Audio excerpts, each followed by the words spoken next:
बिस्मिल्लाहिर्रहमानिर्रहीम।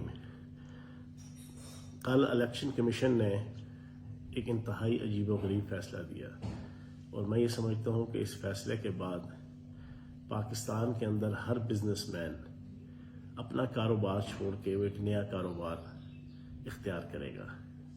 वो कारोबार ये होगा कि 3 या 4 या 5 या 8 या 10 बंदों के ऊपर करोड़ों रुपए की इन्वेस्टमेंट की जाए, उन्हें इलेक्शन आज़ाद लड़ाया जाए और उनमें से जो 3, 4, 5, 6 आज़ाद इलेक्शन लड़ लें या किसी पार्टी की तरफ से भी लड़ लें, तो फिर जनाब ऐसे मौके के ऊपर जैसा इमरान खान साहब के ख़िलाफ़ हमारी हुकूमत के ख़िलाफ़ साजिश हुई, ऐसे जो मौके आते हैं हर टेन्योर के अंदर, कभी ना कभी बजट पास करने के वक्त कोई एतमाद का वोट, अदम एतमाद का वोट, वज़ीर आला का वोट, वज़ीर आज़म का वोट, स्पीकर का वोट या कोई भी ऐसे जो क्राइसिस आता है, वो फिर आपका उस पैसे की जो इन्वेस्टमेंट है, अगर सपोज 50 करोड़ पे लगा 5, 6, 7, 8 मेंबर बनाने पे, तो जनाब फिर उसे 50 अरब रुपया कमाने के लिए आराम से इस्तेमाल किया जाए।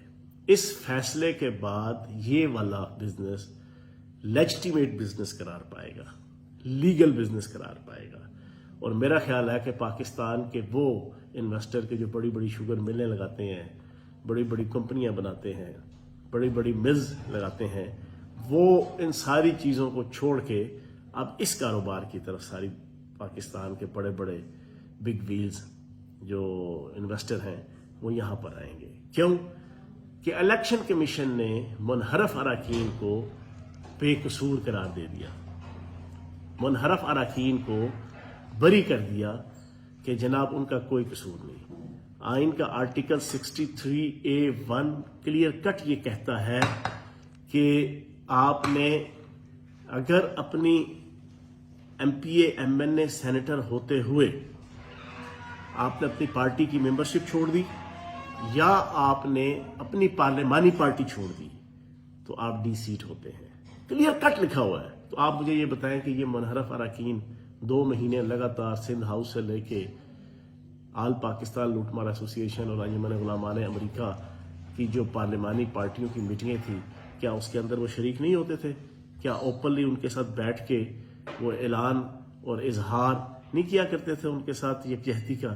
और फिर वो उनके साथ आके उन्होंने वहां पर बैठ के, ठीक है वोट नहीं डाला, लेकिन वो उनकी पार्लिमानी पार्टी तो ज्वाइन कर चुके थे।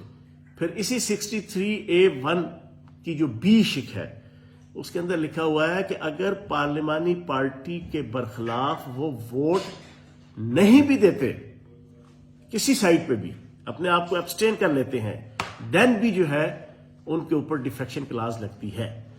तो मैं ये समझता हूं कि अब पाकिस्तान के सारे बिजनेसमैन, छोड़ो शुगर मिला लाड़ लो पे, कॉटन मिला, तो जनाब ये बड़े बड़े बिजनेस, ये ऑयल की फैक्ट्रियां और ये ऑयल की कंपनियां सब छोड़ दो, अब एक ही कारोबार करो कि जब इलेक्शन आए, अभी अगला इलेक्शन आ रहा है, तो मैं अपने दोस्तों को भी मशवरा दूंगा, जो मेरे कुछ बिलियनर्स दोस्त हैं, कि जनाब 4, 5, 6 MNA या MPA जनाब मुंतखब करवा लें और बस ऐसे मौके के ऊपर जो हर साल में एक आध मौका आ जाता है, बस उनसे फिर जनाब 50 करोड़ रुपया टोटल लगेगा और साल में एक दफ़ा ऐसा मौका आएगा कि आप 50 अरब रुपया उससे कमा लेंगे। ना कोई कानून आपको पूछेगा, ना कोई आपको अदालत पूछेगी, ना कोई अदारा पूछेगा, मौज मलंगा जी।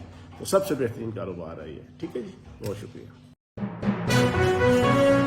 अहम इश्यूज हो या मुल्की और गैर मुल्की शख्सियात की प्रेस कॉन्फ्रेंसेस, हर लम्हा बाखबर रहने के लिए हमारा YouTube चैनल सब्सक्राइब करें। बावसूख ज़राए से मुसद्दिक़ा खबरों, तज्ज़ियों और तबसरों से मुस्तफ़ीद होने के लिए अभी हमारी वेबसाइट को विजिट कीजिए। इसके साथ साथ आप हमें फेसबुक पर लाइक और फॉलो भी कर सकते हैं। इसके अलावा हर टाइम ओवरसीज पाकिस्तानियों के हालात और मसाइल के हल को जानने के लिए हमारी ऐप भी डाउनलोड कर सकते हैं। हम कर रहे हैं आपको हर लम्हा बाखबर, क्योंकि है 39 न्यूज़ पर आपका एतबार।